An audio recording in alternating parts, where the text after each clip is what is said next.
और आज जो हम ई साहित्य की शुरुआत कर रहे हैं उसको आप इस हिसाब से समझिए कि एक ऐसे व्यक्ति से हम शुरुआत कर रहे हैं जिसके किरदारों में इतने रंग आ जाते हैं, चाहे वो कवि माने, गीतकार माने, विचारक माने, फिल्म लेखक माने, चाहे वो एक छोटा सा स्लोगन उन्हें देना हो या एक लंबी सी गीत लिखना हो, चाहे उनको मिलने वाले अवार्ड्स हों जो कि विदेश से लेकर देश तक, सर्वोच्च सम्मान तक, सब कुछ रहता है। आप शायद समझ गए होंगे। प्रसून जोशी हमारे साथ हैं, बहुत स्वागत है आपका प्रसून जी। तो लॉकडाउन में एक साहित्यकार का दिमाग किस तरीके से चल रहा है? देखिए, बहुत से प्रश्न आकर खड़े हो गए हैं, साहित्यकार की हैसियत से तो हुए ही हैं। मुझे लगता है कि कला पर तो पर साथ साथ कोरोना के साथ साथ जीवन पर क्या असर हुआ है, इस पर भी बहुत सारे सवालिया निशान, बहुत सी चीजें हमारे सामने प्रश्न खड़े हो गए। जब भी कोई विपत्ति आती है, त्रासदी आती है, तो आप देखते हैं परिवर्तन होते हैं।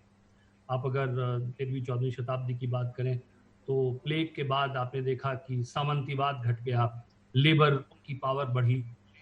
फिर आपने देखा सार्स हुआ था बीच में, तो उस टाइम पर उस वक्त आपने देखा ई कॉमर्स बढ़ गया। 9/11 के बाद आपने देखा कि एयरपोर्ट सिक्योरिटी, जिसको हम शायद कल्पना भी नहीं कर सकते इस तरह की सिक्योरिटी होगी, वो आज हमारे जीवन का हिस्सा बन गई। तो लॉकडाउन के दौरान भी बहुत से प्रश्न जो है मानव सभ्यता के सामने आकर खड़े हुए। सबसे पहला प्रश्न जो मुझे लगा वो था कि प्रकृति के साथ जो हमारा एक रिश्ता है वो बहुत असंवेदनशील हो गया कहीं ना कहीं। ये एक प्रतिद्वंदिता कहाँ प्रकृति के साथ मनुष्य करने लगा, पता नहीं कब हुआ ये शुरू, लेकिन एक होड़ सी कि प्रकृति को मैं डिफीट कर दूंगा।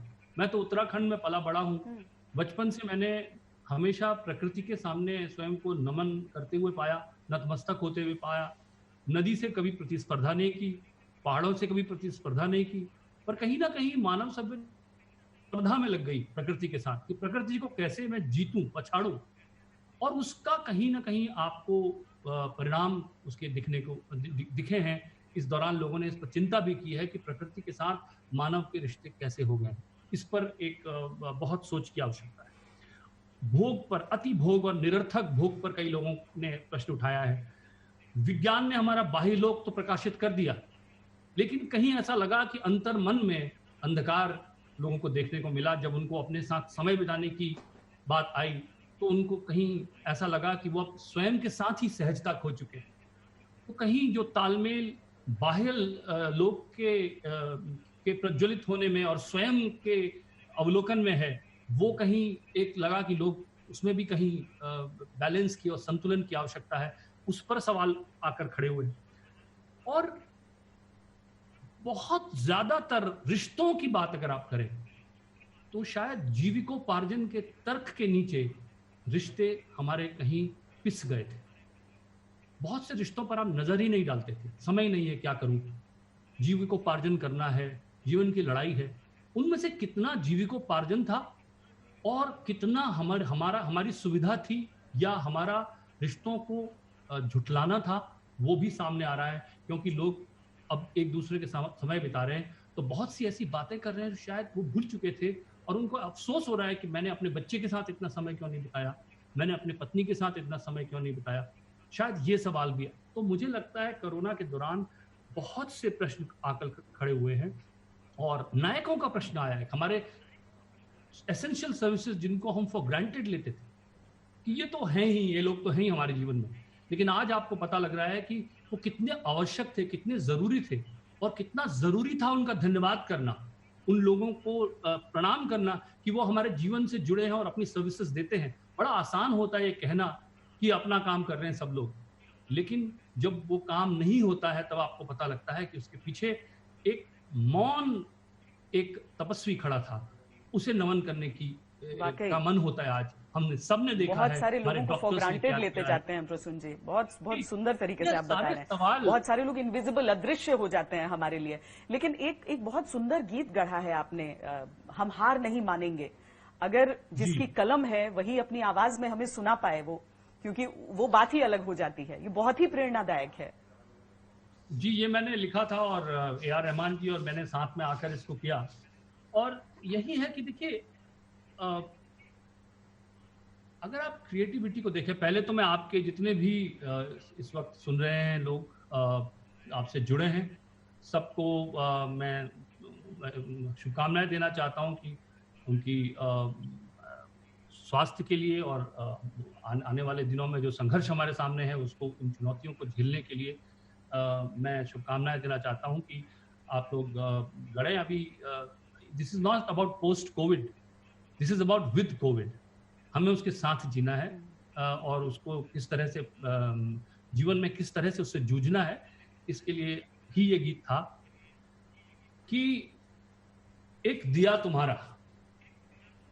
तुम्हारा और एक लौ है मेरी, टल जाएगी ये काली रात अंधेरी, हम डोर डोर साहस बटोर लाएंगे, हम डोर डोर साहस बटोर लाएंगे, नहीं हम हार नहीं मानेंगे, हम हार नहीं मानेंगे, हम हार नहीं मानेंगे, कह दो। जिनके रिश्ते गहरे गहरे होते हैं, देखिए आज सोशल डिस्टेंसिंग की बात कर रहे हैं आप, दूर रहने की, लेकिन जिनके रिश्ते गहरे गहरे, उनके दोनों पंख सुनहरे होते हैं, दूरी उनको और पास ले आती है और उड़ान भी और खास हो जाती है। जिनके रिश्ते गहरे गहरे होते हैं, उनके दोनों पंख सुनहरे होते हैं, दूरी उनको और पास ले आती है और उड़ान भी और खास हो जाती है। हम बिखरा एक संसार नहीं मानेंगे, हम हार नहीं मानेंगे, हम हार नहीं मानेंगे, कह दो। वो दिए जो तूफानों से शर्त लगाते हैं, इतिहास के पन्ने उनको ही दोहराते हैं। हम दिल से बस उनको ही सलामी देते हैं, खुद से आगे जो औरों को रख पाते हैं। हम सूरज हैं, अंधकार नहीं मानेंगे, हम हार नहीं मानेंगे, हम हार नहीं मानेंगे, कह दो। हम सूरज हैं, अंधकार नहीं मानेंगे। वाह, बहुत बहुत सुंदर, बहुत सुंदर प्रसून जी। मुझे लगता है कि ये जब गीत की शक्ल में भी लोगों के बीच जब वो गुनगुनाना शुरू करेंगे, बहुत एक अंदर की मजबूती भी उतनी जरूरी हो जाती है। जब लॉकडाउन में आप खुद ही अंदर बंधे हुए हैं तो आपका अंतर मन जुड़ा होना चाहिए बाकी की दुनिया से। लेकिन एक और बहुत अच्छी सोच थी जो आपकी मैंने देखी कि सोशल मीडिया पर आपने लोगों से शेयर भी किया था। 3 शब्द जिसमें आप माहिर हैं कि कम से कम शब्दों में आप लोगों को समझा देते हैं, तिरस्कार नहीं तिलक। आपका ये समझाना, क्या सोच थी इसके पीछे, किस चीज ने आपको व्यथित किया था? ये मुझे लगता है कि मुझे बड़ा अफसोस होता है ये सोचकर कि जो लोग निस्वार्थ भाव से अपना कर्म करते हैं, उन लोगों को हम नमन करने की जगह यदि हम उनसे लड़ें या उनसे कोऑपरेट नहीं करें, तो ये भावना मुझे समझ में नहीं आती। क्योंकि सबके अपने परिवार हैं। देखिए, हमें ये सोचना होगा कि जिसे हम डॉक्टर कहते हैं, जिसे हम नर्स कहते हैं, जिसे हम पुलिसमैन कहते हैं, जो हमारे सर्विस प्रोवाइडर और भी तरह के हमारे जीवन से जुड़े हुए हैं, उन सब के अपने भी परिवार हैं, उनके भी बच्चे हैं, उनका भी बच्चा सुबह कहता होगा, पापा आप क्यों जा रहे हैं, सुना है बाहर बीमारी फैली हुई है, लेकिन उसके बावजूद वो जाते हैं मास्क लगाकर, आपका काम आपके साथ सहयोग करते हैं। और अगर वो शायद नहीं होते तो हम कल्पना नहीं कर सकते कि जीवन की कि किस तरह का जीवन हमारे सामने होता। और अगर उनके साथ आप कोऑपरेट नहीं करें तो उनका कैसे तिरस्कार कर सकते हैं। इसलिए मैंने उस वक्त अपना एक मैसेज दिया था और मुझे लगा था कि हम सबको कोऑपरेट करना चाहिए, क्योंकि ये एक ऐसी चीज है श्वेता जी कि यहाँ पर दोषारोपण से काम नहीं चलेगा। किसी भी तरह का दोषारोपण उससे काम नहीं चलेगा। किसी भी तरह से इस वक्त हमें एक दूसरे की कलेक्टिव स्ट्रेंथ चाहिए। हम लोगों को जुड़कर लड़ने की जरूरत है, क्योंकि जिस पर जाके पैर ना फटी बिबाई हो क्या जाने पीर पराई वाली स्थिति हो जाती है। जब आपको पता लगता है कि आप किसी ऐसे व्यक्ति के संपर्क में आते हैं जिसने किसी अपने प्रियजन को खोया है या वो बीमारी से जूझ रहा है, तब आप उसकी शिद्दत से उसको महसूस करते हैं। तो ये मानना है कि हम में से कोई भी इससे अछूता नहीं है, किसी न किसी रूप में ये लड़ाई हम सबकी लड़ाई है। इस भावना का होना बहुत जरूरी है, तभी मानव सभ्यता इससे लड़ पाएगी। ये संकट जो है ये मानव जीवन पर संकट है।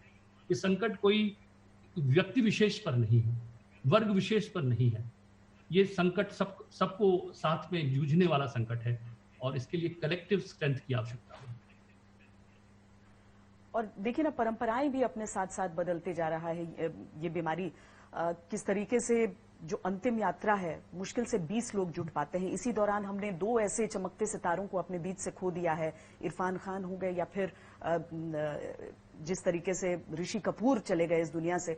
और जिन लोगों के लिए हजारों लाखों लोगों की भीड़ उमड़ती, उन लोगों को भी अंतिम विदाई देने के लिए बस वही मुट्ठी भर लोग सामने रहे। बहुत दर्द भी देती हैं ऐसी तस्वीरें कई बार। ये इरफान जी से तो मेरा काफी संपर्क रहा था। वो जिस तरह से अपनी बीमारी से जूझ रहे थे, उनसे मेरी बातचीत होती रहती थी और बहुत प्रयास कर रहे थे वो कि किसी तरह से अपने कमिटमेंट्स को पूरा करूं। और एक पूरी ऑनेस्टी और ईमानदारी से उन्होंने जीवन का ये संघर्ष किया है। लेकिन क्या कहा जाए, कोई इसमें जीतता है, कोई हारता है। लेकिन अविस्मरणीय रहते हैं वो लोग जो इस लड़ाई को पूरी शिद्दत से लड़ते हैं। और इस समय उसी की आवश्यकता है कि कंपैशन की आवश्यकता है, साथ जुड़ने की आवश्यकता है। और जो सवाल हमारे सामने आए हैं, उन सवालों पर, जैसे मैंने लिखा था कि सुनो कुछ देर ठहर कर सुनो, इसी दौरान लिखा है, बहुत लिखा है इस दौरान, सुनो कुछ देर ठहर कर सुनो, कुछ कहना चाह रही है हवा, कुछ कहना चाह रही है हवा, कुछ सन्नाटे भी बोल रहे, कुछ सत्य गगन से उतरे हैं जो बंद द्वार हैं खोल रहे। कुछ कहना चाह रही है हवा, कुछ सन्नाटे भी बोल रहे, कुछ सत्य गगन से उतरे हैं जो बंद द्वार हैं खोल रहे। बुनो एक जीवन फिर से बुनो, सुनो कुछ देर ठहर कर सुनो, अपनी गहराई में कूदो सच्चे सिक्के मिल जाएंगे, अपनी गहराई में कूदो सच्चे सिक्के मिल जाएंगे, अपनी लहरों से बात करो सब उत्तर भी मिल जाएंगे। चुनो खुद अपना रास्ता चुनो, सुनो कुछ देर ठहर कर सुनो। थी कब से मौन सृष्टि सारी, अब मिट्टी की गंध को कहने दो। थी कब से मौन सृष्टि सारी, मिट्टी की गंध को कहने दो। अब मुक्त करो तुम स्वर सारे, हर रुके छंद को बहने दो। सुनो कुछ देर ठहर कर सुनो, बुनो एक जीवन फिर से बुनो।